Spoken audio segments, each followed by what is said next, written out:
출애굽기 20장 1절부터 17절까지 말씀입니다. 출애굽기 20장 1절부터 17절까지 말씀 한 절씩 교독하겠습니다. 하나님이 이 모든 말씀으로 말씀하여 이르시되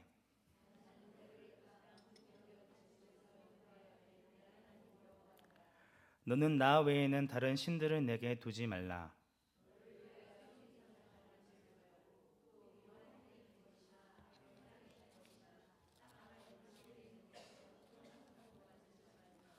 그것들에게 절하지 말며 그것들을 섬기지 말라.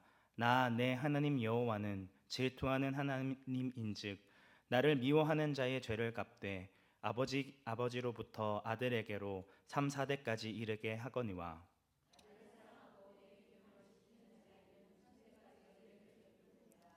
너는 내 하나님 여호와의 이름을 망령되게 부르지 말라. 여호와는 그의 이름을 망령되게 부르는 자를 죄 없다 하지 아니하리라. 엿새 동안은 힘써 내 모든 일을 행할 것이나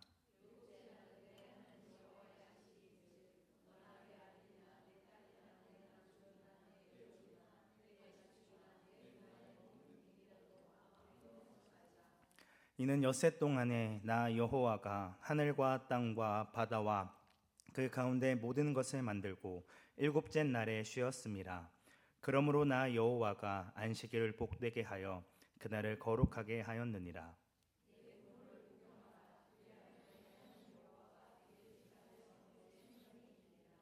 살인하지 말라. 도둑질하지 말라. 함께 읽겠습니다. 내 이웃의 집을 탐내지 말라. 내 이웃의 아내나 그의 남종이나 그의 여종이나 그의 소나 그의 나귀나 무릇 내 이웃의 소유를 탐내지 말라. 아멘. 오늘 본문의 말씀은 이스라엘 백성들이 시내산에 도착한 이후 하나님께서 직접 주신 10가지의 계명에 대한 말씀입니다. 전문맥인 19장 4절부터 6절까지의 말씀에서 여호와 하나님께서는 모세를 통하여 이스라엘 백성들에게 이와 같이 전하라고 명령하셨습니다. 우리 19장 4절부터 6절까지 말씀 함께 합독하겠습니다. 내가 애굽 사람에게 어떻게 행하였음과 내가 어떻게 독수리 날개로 너희를 업어 내게로 인도하였음을 너희가 보았느니라.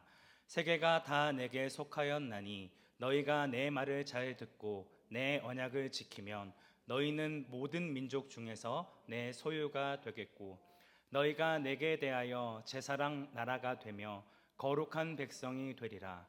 너는 이 말을 이스라엘 자손에게 전할지니라. 아멘. 4절 말씀에서 하나님께서는 너희가 출애굽한 이후 지금 시내산에 이르기까지 겪은 여러 사건들을 통해서 내가 어떻게 너희를 인도하였는지 너희가 직접 눈으로 보고 알지 않느냐라고 이야기합니다. 애굽에 내린 10가지의 재앙과 홍해를 건너는 사건, 그리고 물이 부족하고 양식이 떨어진 상황 가운데서 물을 허락하여 주시고 먹을 양식을 허락해 주시는 은혜를 받았습니다. 그런데 이러한 은혜는 이스라엘 백성들이 받을 만하기 때문에 주신 것이 아니었습니다. 오히려 그들이 행한 것은 하나님이 세우신 모세와 아론에게 원망과 불평을 한 것이었습니다. 사실상 여호와 하나님께 원망과 불평을 한 것이죠. 이럴 거면 그냥 애굽의 노예로 살다 죽게 만들 것이지 굳이 우리를 이 먼 곳까지 와서 죽음에 이르게 하냐는 원망이었습니다.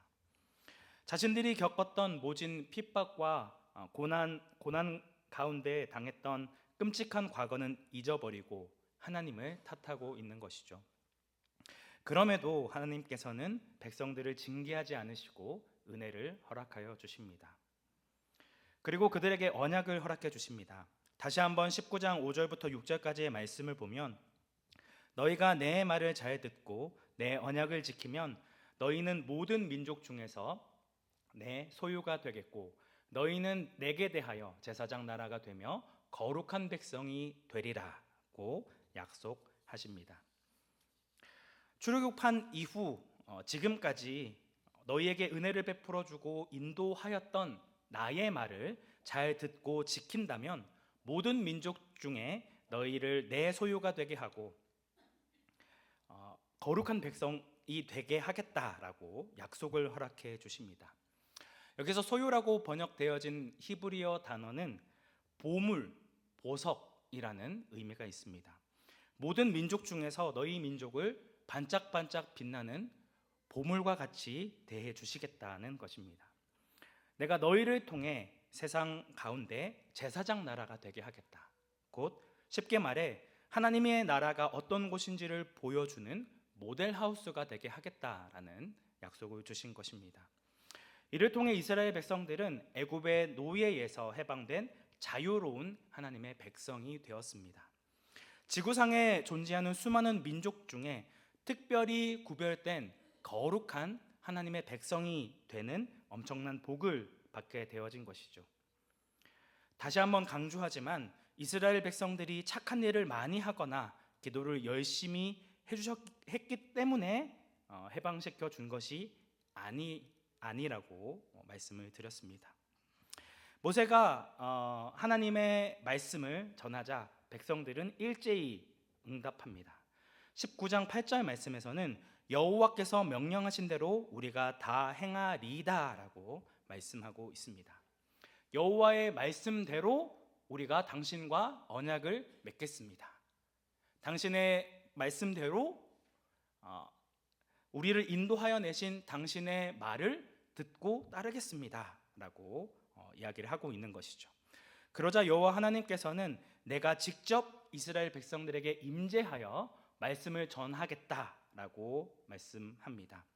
3일 후에 강림하리니 오늘과 내일 이틀 동안은 자기 옷을 빨아 성결하게 하고 성관계를 맺지 말라고 말씀하십니다. 그러면서 결코 시내 산을 오르거나 백성을 위해 정한 경계를 침범하지 말라고 명령하십니다. 19장 12절 말씀입니다.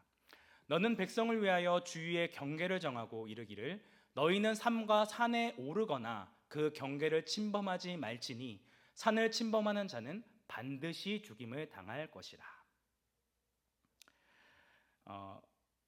이러한 말씀은 동일하게 21절과 23절, 24절 말씀에서도 반복되어집니다.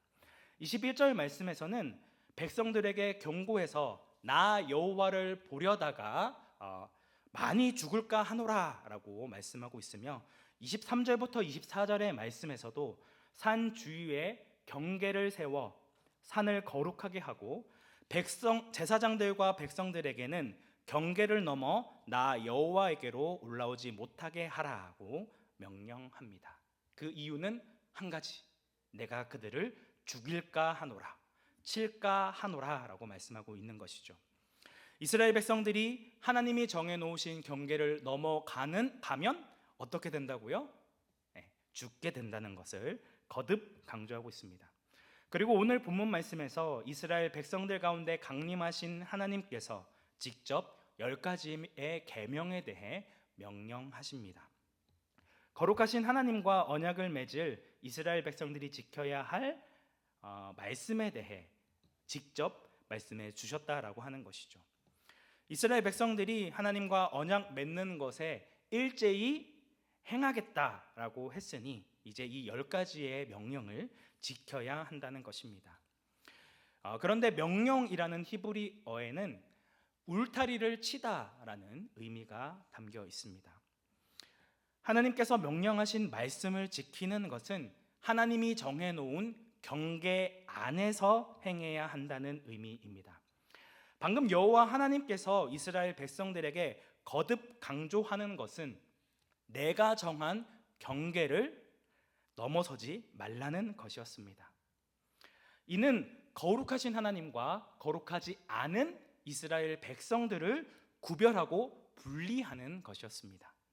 그렇다면 이제 하나님께서 이스라엘 백성들을 그의 거룩한 백성으로 삼는 언약의 말씀을 직접 발표할 때에 이 하신 10가지의 계명, 이 10가지의 명령은 무엇을 분리하고 구분하는 것입니까?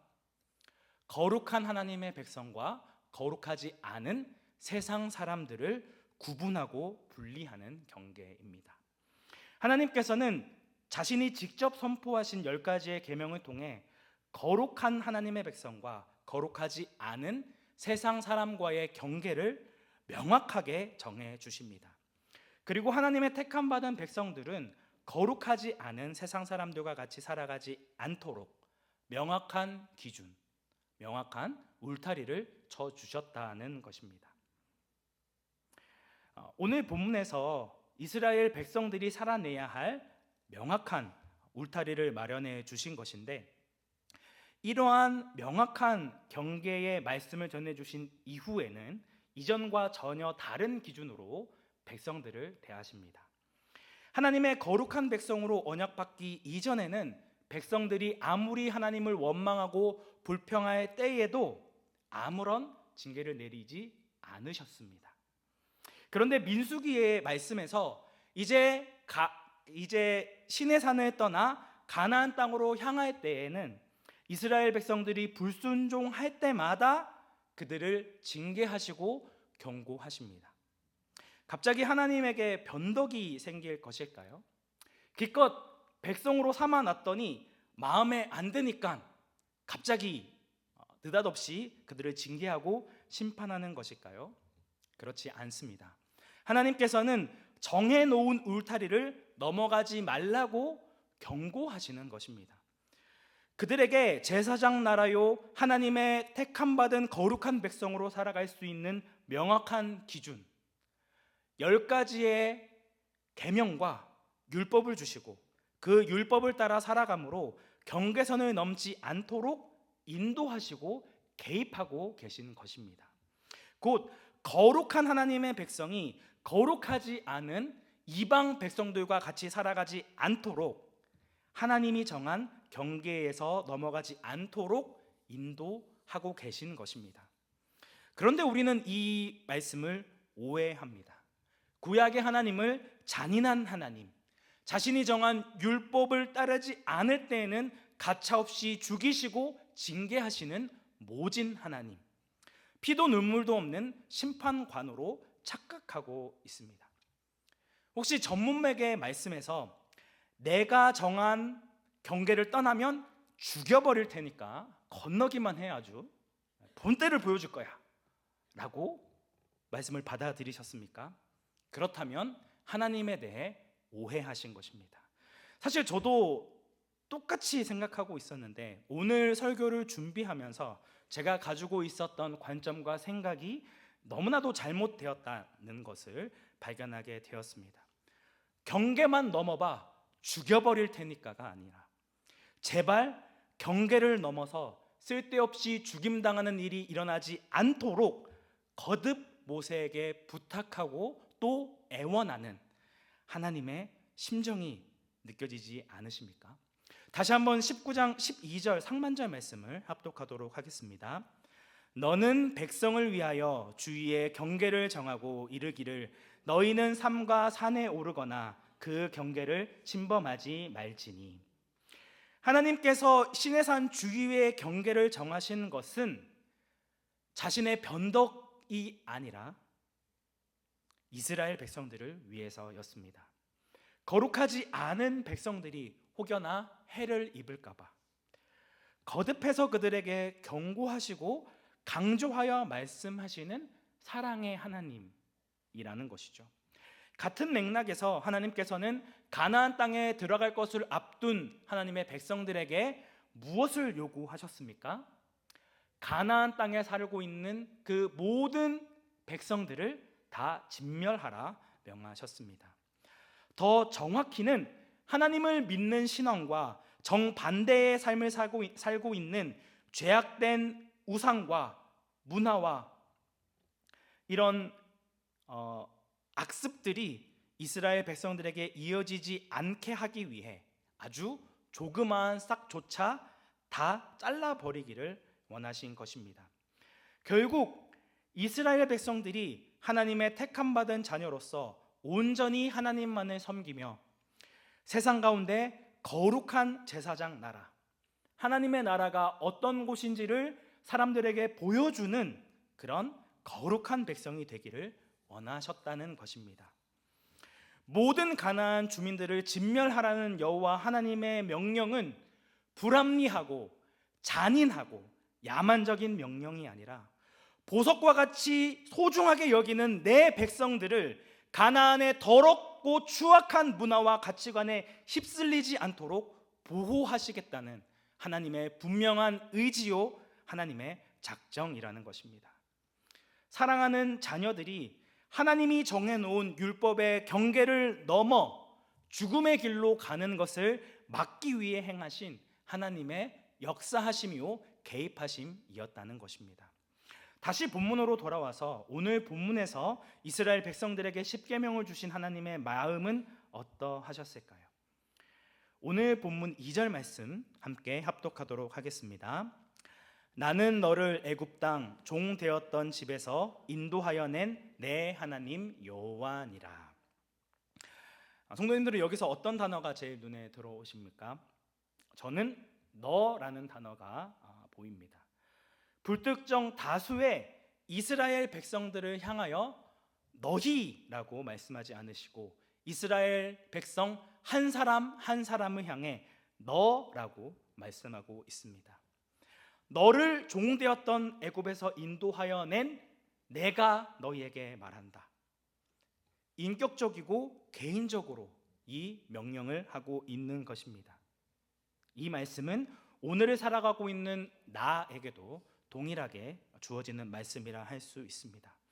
하나님께서는 이 십계명이라는 정해진 경계, 울타리에 대해서 말씀해 주며 내 사랑하는 이방 백성들이 이방 땅에서 노예가 되지 않고 거짓된 우상과 죄의 종로로 타지 않기를 바라는 간절한 마음으로 이 말씀을 선포하고 있는 것입니다. 그런데 여기서 주어진 1계명부터 10계명까지 어느 하나 쉬운 항목이 없습니다. 말씀대로 산다는 것은 하나님이 명령하신 10계명의 말씀을 지키며 살아가는 것은 결코 쉬운 일이 아니라고 하는 것이죠. 하지만 하나님께서 우리에게 이러한 계명을 주신 이유는 우리를 괴롭게 만들거나 우리를 징계하기 위한 수단으로 주신 명령이 아닙니다. 오히려 택하신 백성을 보호하기 위해 그의 거룩한 백성이 거룩하지 않은 세상 사람들과 동화되어 살아가지 않도록 주시는 하나님의 사랑이요 하나님의 절절한 마음임을 알 수 있는 것이죠. 그렇다면 우리는 이 십계명의 말씀을 잘 알고 있느냐를 질문해야 합니다. 우리 성도님들 중에 이 십계명의 말씀을 순서대로 다 암송하고 계신 분 있으십니까? 네, 많이 있으신데 겸손하셔서 대답을 안 하신 거죠? 네, 그렇습니다. 사실 한 4-5개 정도는 기억하지만 이걸 순서대로 다 제대로 외우고 있는 분은 아마 드물 것 같습니다. 신앙생활을 오래 했다는 사람들도 이 순서가 뭐였지? 긴가민가 하다는 것이죠. 7, 80년대만 해도 십계명을 예배 시간 가운데 암송했다고 하는데 오늘날의 교회들은 왜 대부분 십계명을 암송하거나 이를 중요하게 여기지 않는 것일까요? 십계명 혹은 율법이라고 하면 우리에게 생각나는 하라 혹은 하지 말라는 이 명령이 부담스럽게 느껴지기 때문입니다. 이것을 하라, 하지 말라는 일방적인 명령이 듣기 싫은 것이죠. 하지만 하나님께서는 구원의 조건이 아닌 구원의 결과로 이 십계명의 말씀을 주셨습니다. 거룩하지 않았던 너희가 거룩한 하나님의 백성이 되었으니 이를 지키기 위한 최소한의 경계, 최소한의 울타리로 이 말씀을 허락해 주시는 것입니다. 만일 하나님께서 너희가 십계명을 성실히 잘 지키면 너희를 구원해 주겠다라고 요구하셨다면 이 세상 어느 누구도 구원을 받지 못했을 것입니다. 십계명이 주어진 목적은 구원을 얻기 위해 행해야 할 행위가 아니라 이미 예수 그리스도로 말미암아 값없이 구원을 받은 자로서 행해야 할 마땅한 반응으로 주어졌다라고 하는 것이죠. 그렇기 때문에 십계명은 하나님의 백성이 지키지 않으면 형벌을 받기 때문에 마지못해 지켜야 할 차가운 종교적인 계명이나 도덕적인 명령이 아닙니다. 융통성 없고 무정한 주인이 세운 끔찍한 규칙 목록이 아니라 노예 상태에 있던 자녀를 건져낸 사랑의 아버지가 그들과 교제하기 위해 만드신 것입니다. 그래서 앞에서 전문맥을 가져오면서 십계명이 주어진 것은 우리를 징계하기 위함이 아니라 오히려 우리를 사랑하기 위해서다라는 것들을 계속 말씀을 드린 것입니다. 부정적인 우리의 인식이 변화되어져야 한다는 것이죠. 십계명은 우리를 억압하기 위해 주어진 것이 아닙니다. 하나님의 거룩한 백성으로 어떻게 살아가는 것이 올바른지를 알게 하기 위함이라는 것이죠. 유명한 종교 개혁자인 마틴 루터는 자신이 쓴 데요리 문답에서 십계명을 온전히 아는 사람은 성경 전체를 아는 것이다라고 이야기합니다. 어떻게 성경 전체를 알 수 있을까요? 사실 이 십계명이라는 10가지의 계명은 사랑이라는 한 단어로 줄일 수 있습니다. 하나님을 사랑하는 것과 이웃을 사랑하는 것, 이 두 가지라고 하는 것이죠. 마태복음 22장 37절부터 40절의 말씀에서는 예수님께서 율법 중에 어느 계명이 제일 크나이까라고 묻는 율법사의 질문에 이렇게 답변을 하십니다. 37절부터 40절 말씀 함께 합독하겠습니다.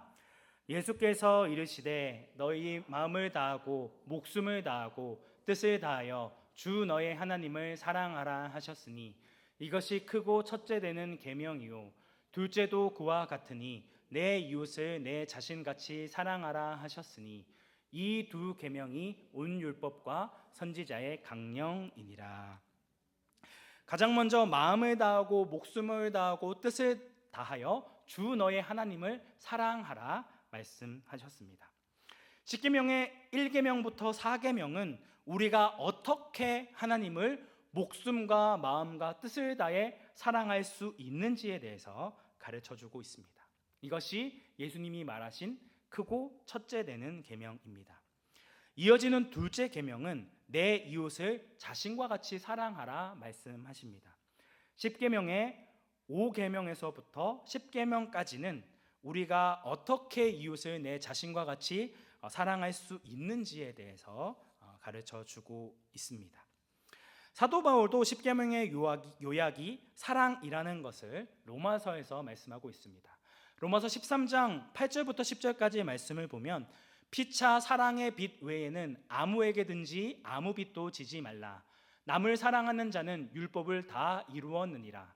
간음하지 말라, 살인하지 말라, 도둑질하지 말라, 탐내지 말라 한 것과 그 외에 다른 계명이 있을지라도 내 이웃을 내 자신과 같이 사랑하라 하신 그 말씀 가운데 다 들었느니라. 사랑은 이웃에게 악을 행하지 아니하나니 그러므로 사랑은 율법의 완성이니라고 말씀하고 있습니다. 9절에 간음하지 말라, 살인하지 말라, 도둑질하지 말라, 탐내지 말라는 말씀은 이 십계명의 말씀을 가지고 온 것이죠. 이런 계명을 요약한 말씀이 곧 내 이웃을 내 자신과 같이 사랑하라는 이 말씀이라고 하는 것이죠. 율법의 완성은 사랑이다라는 것을 거듭 강조하고 있습니다. 결국 십계명은 율법 전체의 헌법이자 하나님 사랑, 이웃 사랑으로 요약되어질 수 있다는 것입니다. 하나님이 정해주신 경계와 울타리의 말씀, 하나님의 우선순위가 담겨 있는 것이 바로 십계명이라는 것이죠. 여기에 순서가 정해져 있습니다. 십계명의 앞부분이 뒷부분보다 더 중요하다라는 것을 이야기하고 있는데요. PPT 화면 좀 띄워주시면 감사하겠습니다. 십계명에는 하나님의 우선순위가 담겨 있습니다. 그래서 하나님의 백성이 가장 중요하게 여겨야 할 가치는 하나님, 그 다음 아래에 있는 순서대로 권위, 생명, 성, 재산, 명예의 순서입니다. 그러나 오늘 우리가 살아가고 있는 이 사회는 이 가치관의 순서가 정반대가 되어져 있습니다.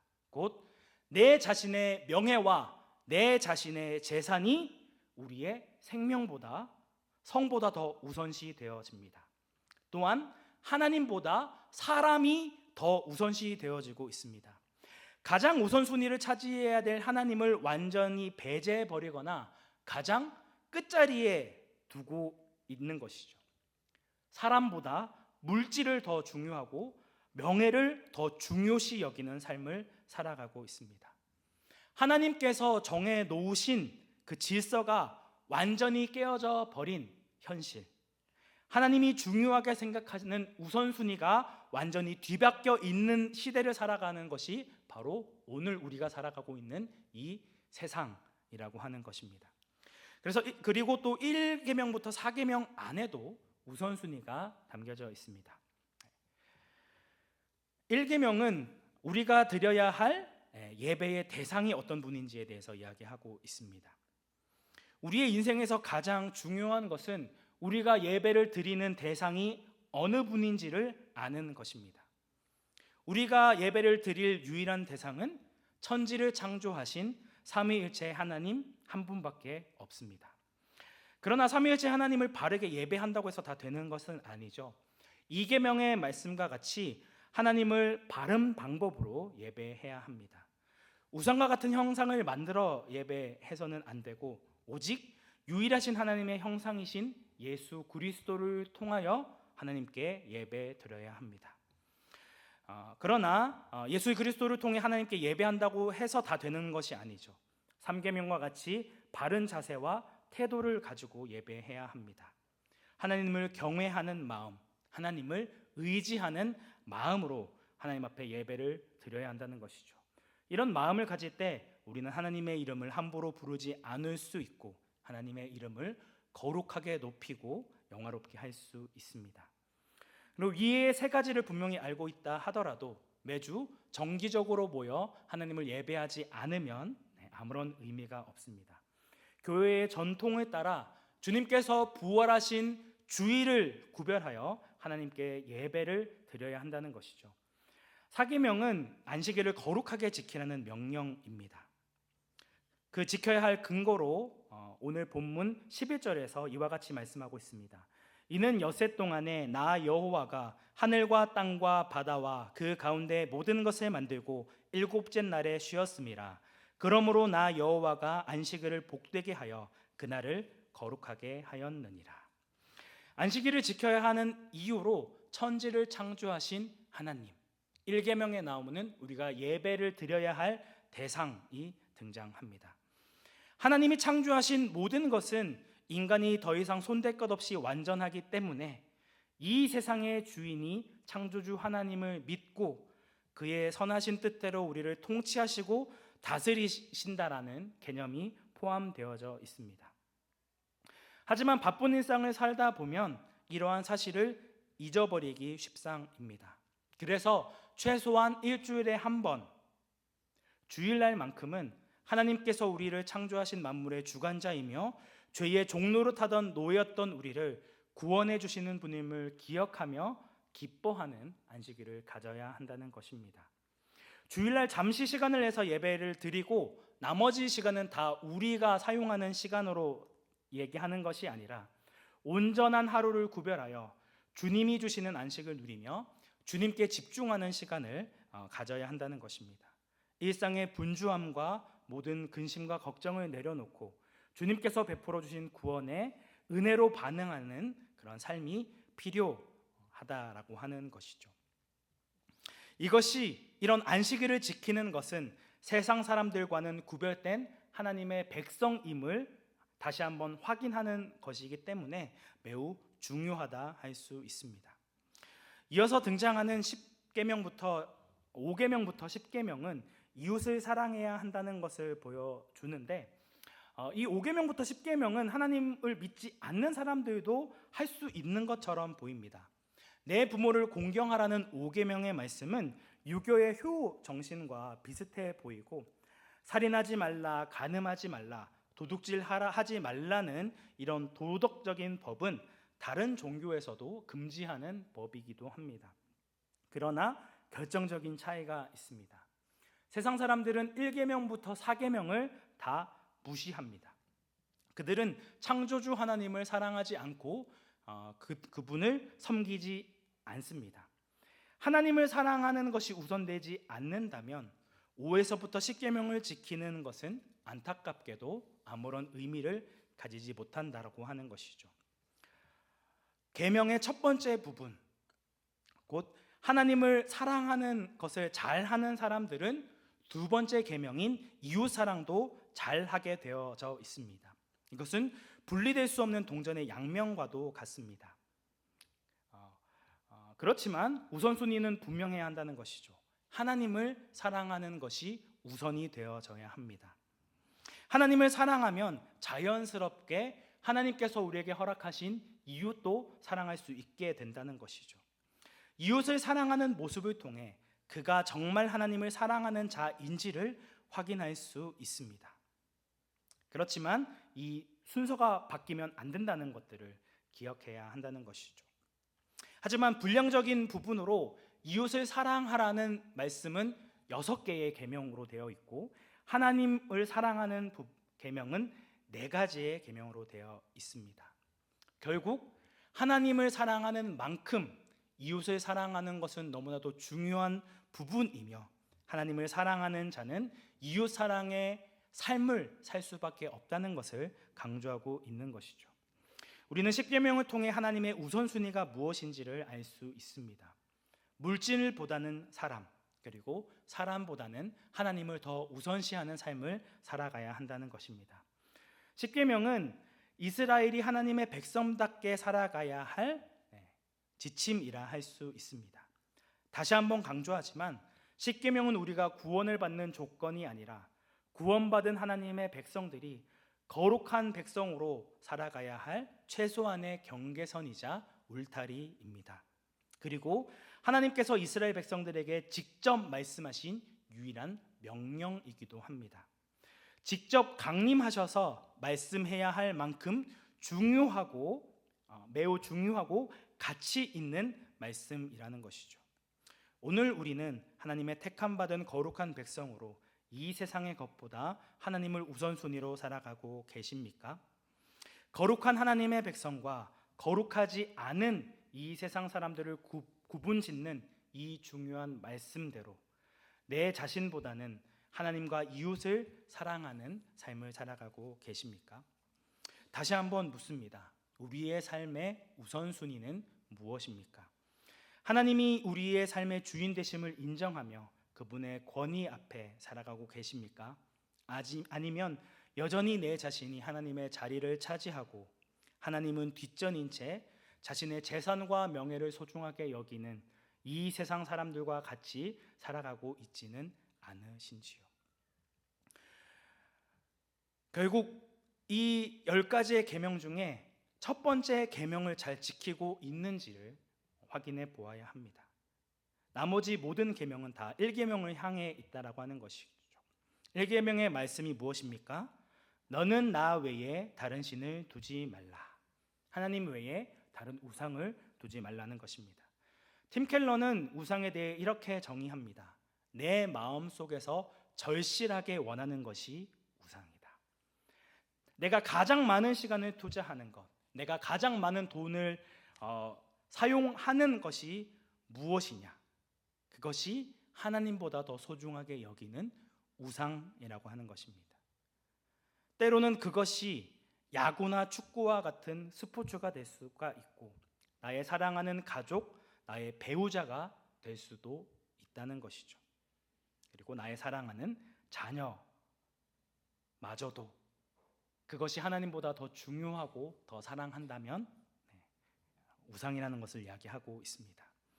우리는 자꾸 이런 것들을 하나님의 위치에 두고자 합니다. 바쁘고 분주한 우리의 삶에 하나님이 우선순위가 되지 못하도록 끊임없이 우리의 시선과 집중을 흐트러뜨리는 사탄의 속임수에 넘어가고 있는 것이죠. 세상을 사랑하고 또 자기 자신을 사랑하는 이 악한 세상에서 하나님을 사랑하고 이웃을 사랑하라는 십계명의 말씀은 너무나도 허무맹랑해 보이고 불합리한 명령인 것 같아 보이기도 합니다. 하지만 하나님께서는 부담스러운 십계명의 말씀을 따르는 자와 따르지 않는 자를 명확하게 구분하고 있습니다. 오늘 본문 5절부터 6절까지의 말씀 함께 합독하도록 하겠습니다. 그것들에게 절하지 말며 그것들을 섬기지 말라. 나 내 하나님 여호와는 질투하는 하나님인즉 나를 미워하는 자의 죄를 갚되 아버지로부터 아들에게로 3, 4대까지 이르게 하거니와 나를 사랑하고 내 계명을 지키는 자에게는 1000대까지 은혜를 베푸느니라. 아멘. 하나님께서는 우리를 너무나도 사랑하시기 때문에 우리를 질투하십니다. 나 외에 다른 우상을 섬기고 사랑하는 것을 결코 가만히 내버려 두고 있지 못한다라고 하는 것이죠. 그리하여 하나님과 이웃보다 자기 명예를 사랑하고 자기 물질을 사랑하는 자들을 미워하시고 그들의 죄를 3, 4대까지 갚으시리라 말씀하십니다. 반대로 나를 사랑하고 내 계명을 지키는 자들에게는 1000대까지 은혜를 베푸신다라고 말씀하고 있습니다. 예수님께서는 요한복음 14장 15절 말씀에서 너희가 나를 사랑하면 나의 계명을 지키리라 말씀하셨고, 이어지는 21절 말씀에서는 나의 계명을 지키는 자라야 나를 사랑하는 자니 나를 사랑하는 자는 내 아버지께 사랑을 받을 것이요 나도 그를 사랑하여 그에게 나를 나타내리라고 말씀하셨습니다. 나의 계명을 지키는 자는 나를 사랑하는 자이고 아버지의 사랑을 받을 자이며 1000대까지 은혜를 베푸신다라고 거듭 말씀하고 있습니다. 그렇다면 예수님께서 우리에게 주신 계명은 무엇입니까? 요한복음 13장 34절부터 35절까지 말씀 함께 합독하도록 하겠습니다. 새 계명을 너희에게 주노니 서로 사랑하라. 내가 너희를 사랑한 것 같이 너희도 서로 사랑하라. 너희가 서로 사랑하면 이로써 모든 사람이 너희가 내 제자인 줄 알리라. 아멘. 아까 십계명이 하나님의 백성과 이 세상 사람들을 구분하는 기준이 된다고 말씀드렸던 것처럼 예수님께서는 십자가에 달리시기 전에 마지막으로 제자들에게 새 계명을 주노니 내가 너희를 사랑한 것 같이 서로 사랑하라 명령하셨습니다. 이로 인해 너희가 내 제자인 줄 알리라고 말씀하고 있는 것이죠. 사랑하는 성도 여러분, 오늘 우리는 서로 사랑하라 명하신 하나님의 백성으로 그리고 예수님의 제자로서 살아가고 계십니까? 말로는 하나님을 사랑한다 하면서도 하나님보다 자신의 명예와 자신의 재물을 더 우선순위에 두며 여전히 이웃을 사랑하지 않고 내 뜻과 내 생각대로 살아가고 있지는 않으신지요? 다시금 하나님께서 주신 이 부담스러운 말씀을 다시금 기억해야 합니다. 하나님께서 우리에게 이 부담스러운 말씀을 주신 이유는 우리를 괴롭히기 위해서가 아니라 우리를 사랑하기 때문에 이것을 허락해 주셨습니다. 사랑하는 자녀들이 세상에 함몰되어 돈의 노예로 세상에 얽매여 살아가는 노예로 살아가기를 원치 않으셨다는 것이죠. 오늘 주신 이 10가지의 계명, 하나님을 사랑하고 이웃을 사랑하는 이 계명 앞에 온전히 순종함으로 우리의 삶의 우선순위를 다시금 바르게 정리하고 주님 앞에 나아가는 온사랑교회 성도님들이 되시기를 주님의 이름으로 축복합니다. 함께 기도하겠습니다.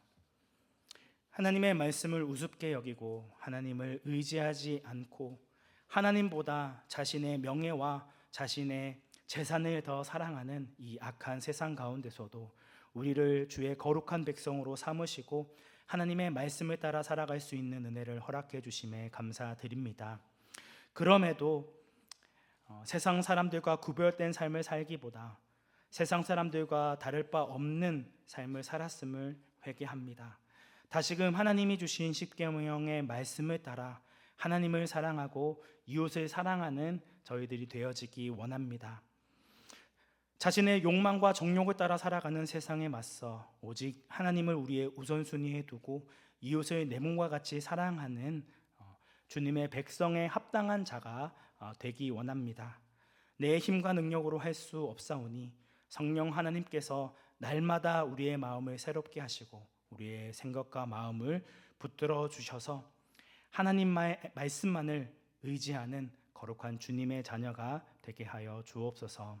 이어지는 기도회를 통해 더욱 주님을 붙드는 은혜의 시간 되기 원합니다. 인도하여 주시고 함께하여 주옵소서.